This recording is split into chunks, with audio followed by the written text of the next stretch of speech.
बदतमीजी से बात करती हैं, गाली दे के बात करती हैं। तो मैंने यही आरोप लगाया है कि उन्होंने गुरु द्रोणाचार्य को गाली दिया है खुले मन से। जेल कैंप के नेत्री हैं? नहीं नहीं, मेरा जेल कैंप से कोई लेना देना नहीं है, ना मैं किसी जेल कैंप के व्यक्ति को जानती हूँ। जब पैसा दे लो, 2 किस्त में दे लो, तो एक किस्त में कैसे मिलेगा मालूम होगी ना?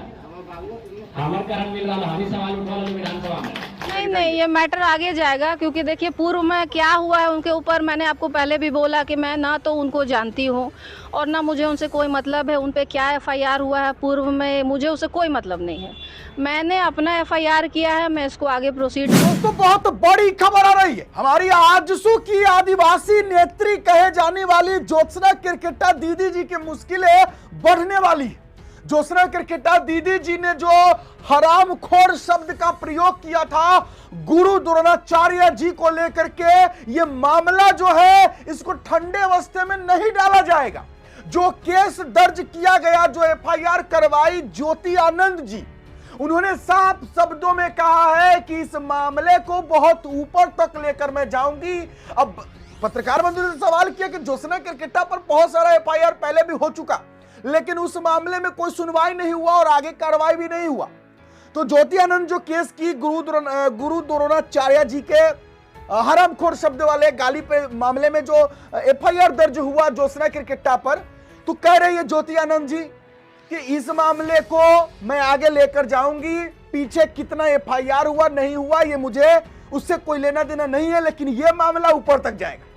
अब चलिए, ये पहली खबर है, वीडियो क्लिप आपको दिखाएंगे। वही दूसरी सबसे बड़ी खबर देंगे। डुमरी के विधायक टाइगर जयराम महतो जी विधानसभा में एक मुद्दा उठाए थे। मुद्दा था किसानों को जो पैसे दिए जाते हैं, सहयोग राशि जो दिया जाता है, वो एक मुश्त में क्यों नहीं दिया जाता है, एक बार में ही क्यों नहीं दिया जाता है, किस्तों में क्यों दिया जाता है। एक मुश्त दीजिए, नहीं तो 2 मुश्त दीजिएगा तो ब्याज देना पड़ेगा। तो वो उस मुद्दा के उठाने के वजह से जो अब किसानों को है एक मुश्त में ही पैसा जो है उनके फसल के लिए दिया जा रहा है। इस पर टाइगर जयराम महतो जी बोले। चलिए हम इस पर बड़ी बात करेंगे, लेकिन आगे बात करेंगे टाइगर का बातों का जो वजन है वो कैसे विधानसभा में रखा गया, कैसे टाइगर जयराम महतो की बातों को जो है माननीय मुख्यमंत्री जी ने एक्सेप्ट किया और जनता को उसका फायदा दिया, वो हम आपको आगे बताएंगे। लेकिन उससे पहले ले चलते हैं आपको ज्योति आनंद जी, जो कि हमारी ज्योत्सना किरकिट्टा दीदी जी पर एफआईआर की है, ये मामला पर वो क्या कह रही है जरा सुनिए पहले। देखिए, एक तो अनुचित बयान था उनका, और सबसे बड़ी बात है कि आप किसी एक धर्म गुरु के नाम पे इस तरह से गाली का उपयोग तो नहीं कर सकते हैं। तो मुझे वो चीज़ सही नहीं लगा, तो इस वजह से मैंने एफआईआर दर्ज किया। उन्होंने माफ़ी मांगा था सोशल मीडिया से, और साथ ही अपना जो पोस्ट था, रील था, उसको भी डिलीट किया था, वो बोल रही है। नहीं ठीक है, पोस्ट डिलीट किया उन्होंने, पर आप देखे होंगे कि पोस्ट बहुत ज़्यादा वायरल हो गया है। तो अब कहा जाता है कि अब मान लीजिए कि तीर जब कमान से निकल जाता है तो वापस होना मुश्किल होता है। जो गुनाह आपने कर लिया है, और वो फॉलोअप के चैनल पे लाइव चला था, और वो एक खुला मंच था जहाँ पे समाज के प्रतिष्ठित लोग, हजारों लोग बैठे हुए थे। आपने उनके सामने उन शब्दों को बोला, तो आप अपने सोशल मीडिया से पोस्ट डिलीट करके ही क्या कर लीजिएगा। आपने तो जो पब्लिकली है सबके सामने गाली उनको दे दिया है, तो पोस्ट डिलीट करने से क्या वो आपका गुनाह मिट जाएगा या छुप जाएगा। वो बोली कि हम माफ़ी मांगे, उसके बावजूद भी मेरे ऊपर एफआईआर किया जा रहा है, तो मैं और भी इस तरह का अगर मेरे ऊपर किया जाएगा तो मैं और भी बोलना शुरू कर दूंगा, तो फिर ही लोग बोलेगा कि देखो बोलना शुरू कर। वही चीज़ है कि उनकी मंशा माफ़ी मांगने की है नहीं। एफआईआर वो अपना जो माफ़ीनामा भी जो दिए हैं उसमें आपने सुना होगा कि उन्होंने ये कहा कि मुझे किसी ने फ़ोन करके बोला है तब मैं माफ़ी मांग रही हूँ।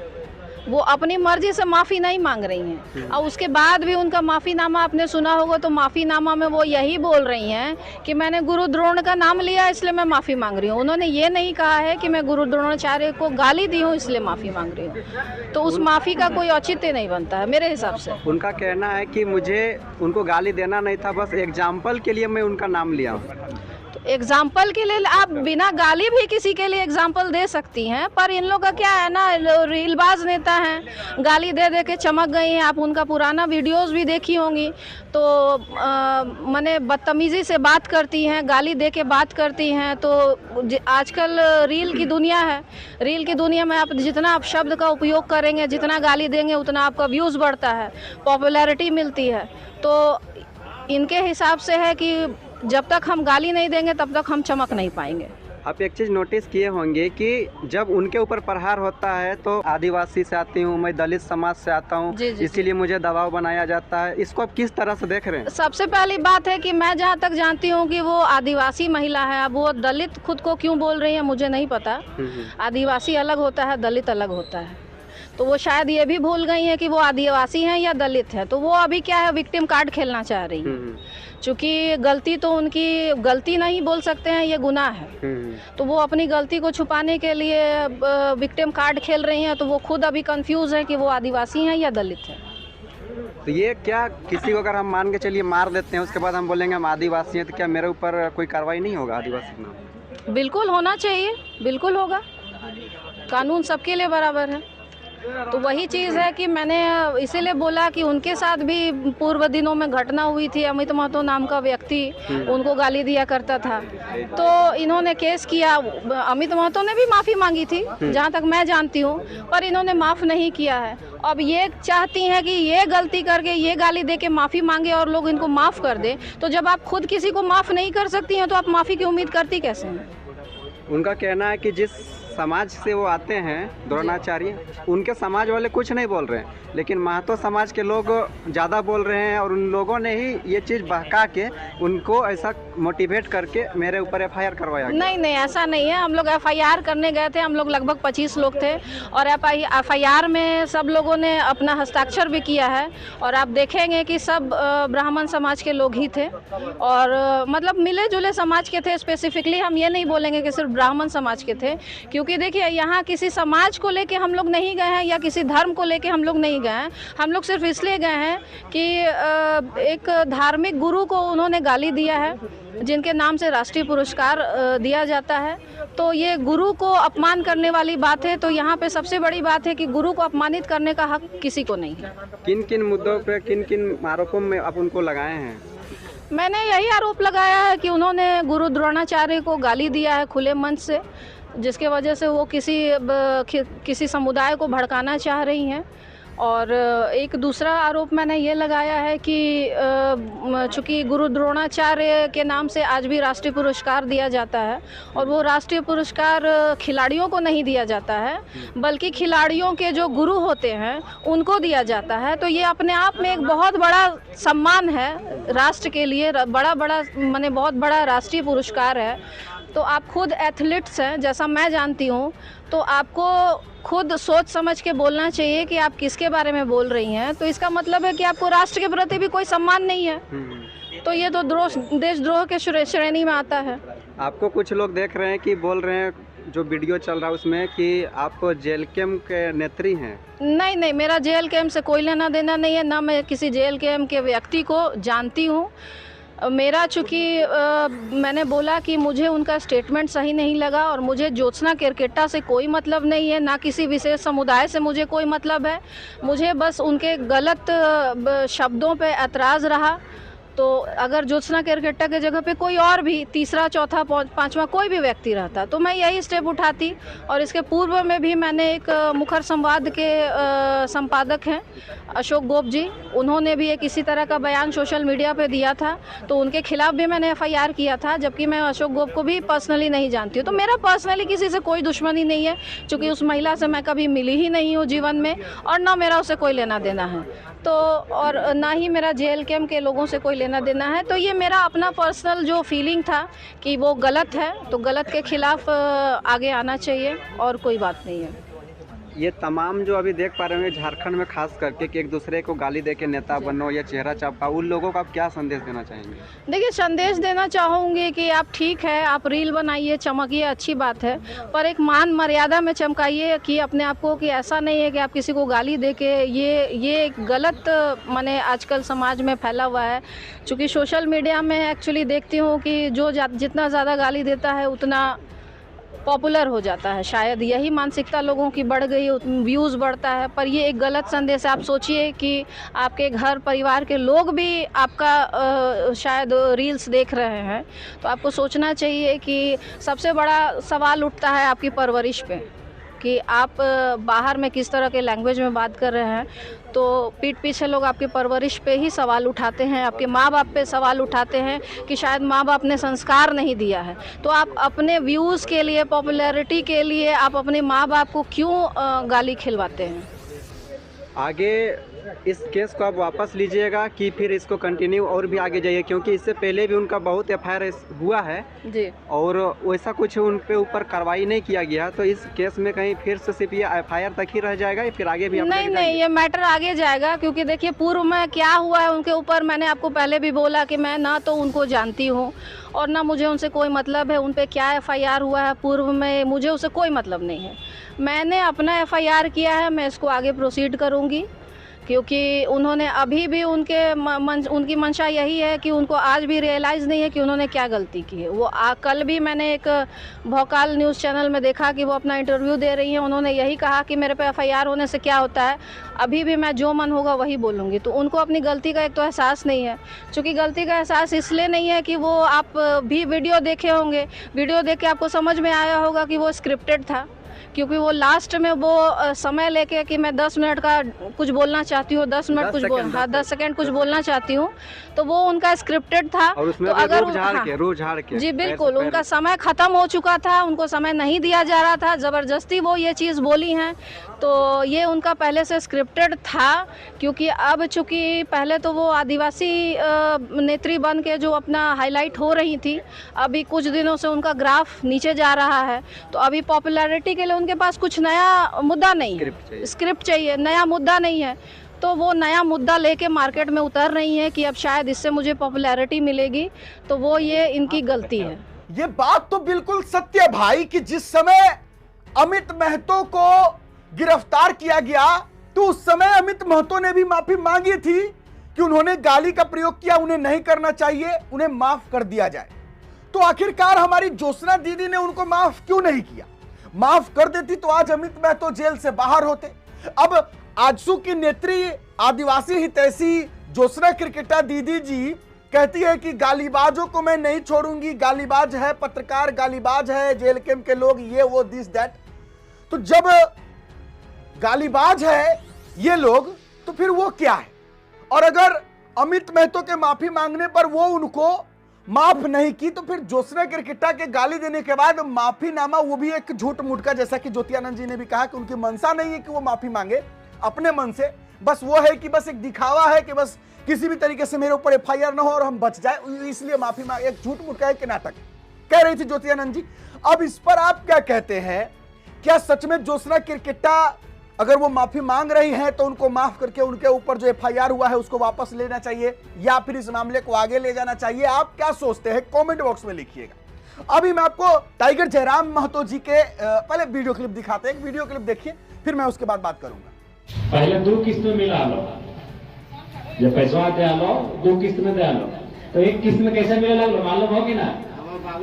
हमारे कारण मिल रहा, हम ही सवाल उठवा लो विधानसभा में। प्रश्न था कि क्या यह बात सही है कि किसानों द्वारा खरीदे गए फसलों की राशि का भुगतान किस्तों में किया जाता है, और यदि किस्तों में किया जाता है और भुगतान में देरी होती है तो क्या ब्याज सहित राशि का भुगतान सरकार करेगी?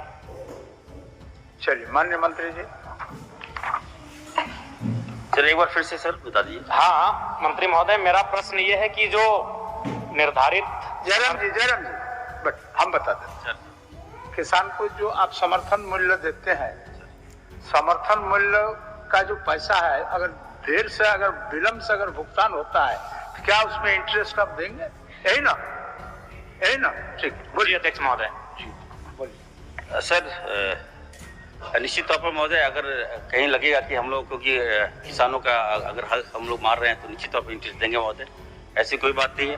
मैं कहना चाहता हूँ महोदय, जो प्रश्न इन्होंने किया है कि किसानों का फर्दर फेज में जब हम लोग चावल धान लेते हैं महोदय, जब क्रय लेते हैं तो 50% हम लोग देते हैं ऑन द स्पॉट और 50% हम लोग बाद में देते हैं। इसका कारण है महोदय कि अगर हम एक टाइम अगर हम पेमेंट कर देंगे तो बिचौलिए लोग हावी हो जाएंगे, किसान को उसका सही लाभ नहीं मिलेगा महोदय। इसको देखते हुए हम लोगों ने निर्णय लिया है कि पहले हम किसानों को 50% देंगे, उसके बाद महोदय जब धान हमारे जाएगा मिल में जाएगा, वहाँ से जब चावल आएगा महोदय, उसके बाद 50% हम लोग दे देंगे महोदय। तो सरकार अच्छा काम करना चाहती है महोदय, हमारी सरकार किसानों की सरकार है महोदय, मुख्यमंत्री जी का सोच यही है महोदय। और जयराम जी। मंत्री महोदय, जब माननीयों का वेतन एक मुश्त एक किस्त में आता है तो किसानों को अगर आप किस्तों में देंगे तो किसानों का परिवार, उनकी आर्थिक स्थिति, उनके जो फसल का मूल्य है उसी पे निर्भर करता है। अतः हमें लगता है कि विभाग को दुरुस्त करने की आवश्यकता है। अगर खामियां है तो उन्हें दुरुस्त करें, क्योंकि एक किस्त में अगर उनको मूल्य दिया जाएगा तो बेहतर होगा। और प्लस जो आपका पैक्स और लैम्स का मामला है, हम यहाँ बैठकर चूंकि आपकी फाइलों को ऐसी कमरों में जवाब को उत्तर दिया जाता है, लेकिन धरातल पर अगर आप देखेंगे तो बिल्कुल ठीक इसके विपरीत है जो आप जवाब दे रहे हैं महोदय। पूरक पर आइए, पूरक। देखिए मेरा पूरक यही अध्यक्ष महोदय कि एक मुश्त में एक किस्त में सरकार विचार रखती है। सर मैंने कहा ना सर कि हम किसान की जो हित है सर उसको देखते हैं। विधायक जी जो कहना चाह रहे हैं कि एक मुश्त में महोदय, अगर एक मुश्त में देंगे तो महोदय इसमें करप्शन बढ़ेगा महोदय, सभी किसानों को लाभ नहीं मिलेगा। हमारा झारखंड है महोदय, आदिवासी ट्रैवल है महोदय, ये लोग जाएंगे तो वहाँ बिचौलिए लोग लेके जाएंगे, उनका पता चला धान भी दिए पैसा भी नहीं मिला महोदय। तो हम लोग देखते हैं, वेरीफाई करते हैं कि सही जगह मिला कि नहीं मिला पैसा। इसलिए महोदय ये हमने क्राइटेरिया तय किया है। अगर विधायक जी को पर्टिकुलर किसी किसान को चाहिए हेल्प देने के लिए तो मैं उसको दिलवा दूंगा महोदय। ठीक है, बस मंत्री महोदय स्वीकार कर रहे हैं कि इससे करप्शन। एक मिनट, आपका माननीय मुख्यमंत्री जी इच्छा व्यक्त किया है संतुष्ट करने के लिए। माननीय जयराम महतो जी का जो सवाल है, सवाल बहुत स्पष्ट है, थोड़ा शायद मंत्री जी इसको क्लियर नहीं कर पा रहे। अध्यक्ष महोदय, जो धान क्रय करने का जो प्रक्रिया है राज्य सरकार के अंतर्गत, वो जो उठाव करती है और उसके बदले जो सरकार के माध्यम से किसानों को पैसे दिए जाते हैं, वो इस आधार पर अध्यक्ष महोदय की एक रोटेशन सिस्टम है राज्य के अंदर, राइस मिलों का एक कैपेसिटी है, उस हिसाब से उठाव भी होता है और मिलिंग भी होती है, फिर वो बाजार में आता है या गरीबों में बढ़ता है। उसके बाद ये एक कंटिन्यूअस प्रोसेस है।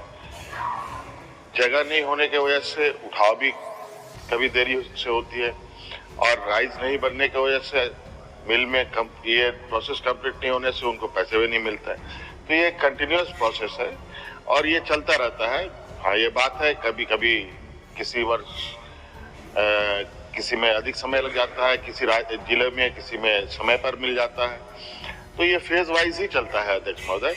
हाँ, ये बात जरूरी है, ये फेज वाइज को खत्म करने की दिशा में राइस मिल की संख्याएं बढ़ाई जा रही है और जितना अधिक राइस मिल यहाँ लगेगा अध्यक्ष महोदय, उतना तेजी से उठाव भी होगा और समय पर लोगों को पैसे भी मिल जाएंगे। चलिए, मान्य याद आता तो देखा लगा पहले जवाब दिए मंत्री इरफान अंसारी खड़ा हो गया तो हम सीधा पूछ ले कि भाई आप बताइए कि 2 किस्त में देते हैं तो 1 किस्त में कब से देंगे, तो बैठे मुख्यमंत्री हेमंत सोरेन कल बैठे इरफान जी हम जरा बाबू के सवाल को उत्तर देते हैं। अगर बात बोलो कि ठीक है हम लोग आश्वासन देते हैं, अगला बार जब होगा तो हम लोग 1 किस्त में ही देने का प्रयास करेंगे। तो हम ही का सवाल उठवा लियो, मार्च में सेशन चला लो तक कि भाई 1 किस्त में ही किसानों को पैसा मिलना चाहिए, तो आज जो 1 किस्त में ही पैसा धोनी के मिलतो।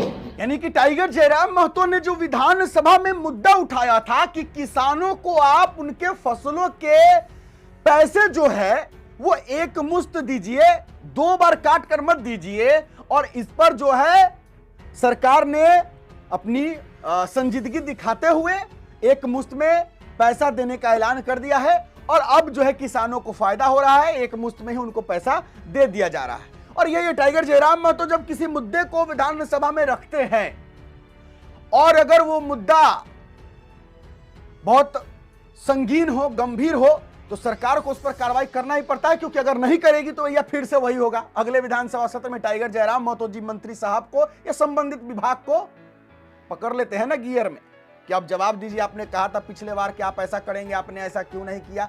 अब पूरा राज्य देख रहा है, तो मंत्री जी को, माननीय विधायक जी को, जो माननीय मंत्री जी होते हैं या संबंधित विभाग के जो सदस्य होते हैं, उनको मजबूरन टाइगर जयराम महतो के मुद्दों पर काम करना पड़ता है।